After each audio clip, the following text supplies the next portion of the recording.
श्री स्वामी समर्थ. डोळ्यात पाणी आणणारी एक सत्यलीला. अक्कलकोटला एक गरीब म्हातारी राहायची. तिचा एकुलता एक मुलगा परगावी कामाला गेला आणि तो परत आलाच नाही. लोक म्हणायचे मेला असेल. म्हातारी रोज स्वामीच्या मठात यायची, भाकरीचा तुकडा आणायची आणि म्हणायची, स्वामी माझ्या लेकराला घरी आणा, मी तुमच्याशिवाय कोणाकडे जाऊ. सेवेकरी तिला हसायचे, आजी स्वामी काय तुझे नोकर आहेत का, रोज रोज काय तेच. एक दिवस म्हातारी खूप आजारी पडली, उठता येईना. तरी ती रडत रडत म्हणाली, स्वामी मरण्याआधी माझ्या लेकराचं तोंड दाखवा. आता माझे शेवटचे श्वास मोजत आहे मी, माझं काही खरं नाही. त्याच रात्री अक्कलकोटच्या वेशीवर एक तरुण आला. त्याचे कपडे फाटलेले. तो थेट स्वामींच्या मठात आला.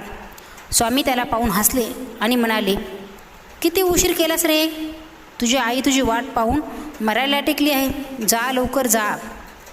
तो तरुण धावतच त्याच्या घरी गेला. दार उघडलं तर खाटेवर आई.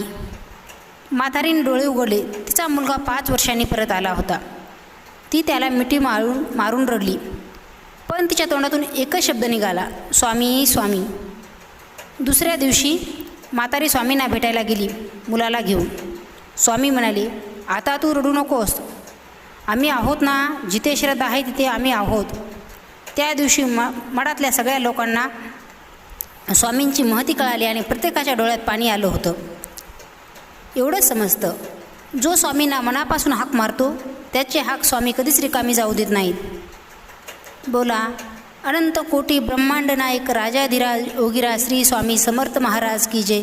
अशा स्वामीच्या सत्यलीला पाहण्यासाठी आपल्या पेजला फॉलो करा. श्री स्वामी समर्थ महाराज की जय.